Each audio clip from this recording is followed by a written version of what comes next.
വെച്ചാണല്ലോ.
യജ്ഞത്തിന്റെ പുണ്യമുഹൂർത്തമായ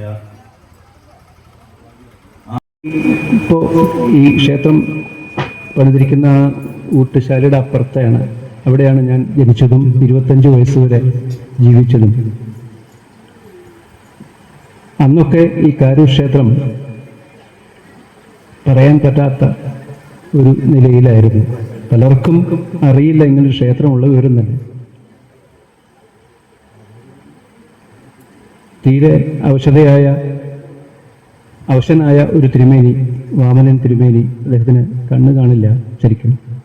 അതുപോലെ കൂട്ടുമഠത്തിൻ്റെ അടുത്ത് തന്നെ വാര്യത്തുള്ളൊരു കൃഷ്ണവാര്യര്, ഇവർ രണ്ടുപേരുമാണ് ഒരു പക്ഷേ ഈ അമ്പലം താഴെ വീഴാതെ കൊണ്ടു നടന്നിരുന്നത്.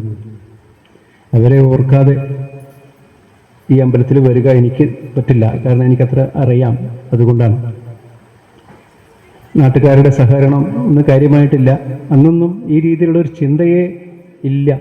അമ്പലം നന്നായാലാണ് സമീപ ദേശവാസികൾക്കും നല്ലത് വരൂ എന്നുള്ള ചിന്തയൊന്നും ഇല്ല. എല്ലാവരും തിരക്കിട്ട് പണിയെടുത്ത് ജീവിക്കും. അതിൽ പരമൊരു ചിന്തയില്ല. ഏതായാലും ആ മുടിഞ്ഞു കിടന്ന ക്ഷേത്രം ഇങ്ങനെ ജീർണോദ്ധാരണം നടത്തി, പുനഃപ്രതിഷ്ഠയൊക്കെ നടത്തി, ശ്രീകോവിലൊക്കെ നന്നാക്കി പണിത്, അതിനുശേഷം ആദ്യത്തെ വർഷം ഈ ഭാഗവത സപ്താഹവും നടക്കുന്നു എന്നെല്ലാം അറിയുമ്പോൾ ഒരുപക്ഷെ 72 വയസ്സായ എനിക്ക് എൻ്റെ ജീവിതം എന്താ പറയുക, അത്ര അർത്ഥപൂർണമായി ഒരു പക്ഷേ എന്നെനിക്ക് കരുതേണ്ടി വരും. കാരണം ഞാൻ അങ്ങനെ ആഗ്രഹിച്ചിരുന്നതാണ് ഇതെല്ലാം. കാരണം എനിക്ക് കേരളത്തിലെ ഒട്ടുമിക്ക ക്ഷേത്രങ്ങളിലും ക്ഷേത്ര കമ്മിറ്റിക്കാരുമായിട്ടൊക്കെ പരിചയമുള്ള ആളാണ്. അവിടെ ഒക്കെ നന്നായി വരുമ്പോൾ നമ്മുടെ കാരൂര് മാത്രം ഇങ്ങനെ ഒടിഞ്ഞു കിടക്കുന്നല്ലോ എന്നുള്ളൊരു സങ്കടം കഴിഞ്ഞ വർഷം വരെ ഉണ്ടായിരുന്നു. അതിനുശേഷം സ്ഥിതി മാറി.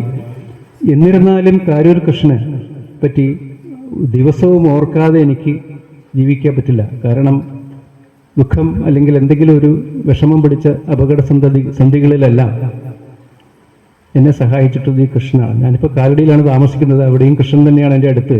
അവിടെ പോയി ഞാൻ പ്രാർത്ഥിക്കുമ്പോഴും എനിക്ക് കാരൂർ കൃഷ്ണൻ്റെ ഒരു ഓർമ്മയാണ് വരിക. അദ്ദേഹത്തെയാണ് ഞാൻ പ്രാർത്ഥിക്കുന്നത് ഇന്നും. അത്രമാത്രം ശക്തിയുള്ള ഒരു വിഗ്രഹമാണിത്.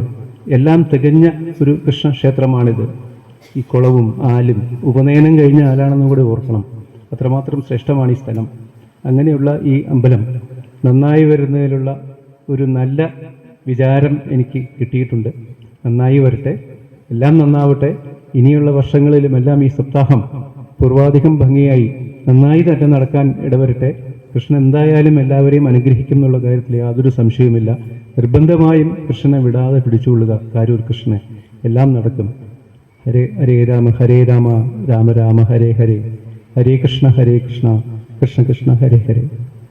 യജ്ഞത്തിന്റെ പുണ്യമുഹൂർത്തമായ സുഖദുഃഖേതു ന ദേവധർമ്മ ന ഗൃഹകർമ്മകാല മനഃപരം കാരണമാമനന്തി സംസാര ചക്രം പരിവർത്തയത്.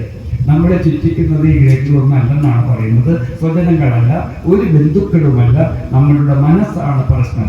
ആ മനസ്സിന്, വിക്ഷേപമൊഴിഞ്ഞ മനസ്സിന് രൂപം കൊടുക്കുന്നതിന്, ശാന്തമായ സമുദ്രം പോലെ നമ്മളുടെ മനസ്സിനെ ശാന്തമാക്കുന്നതിന് ഭാഗവതം കേൾക്കാൻ സാധിക്കും.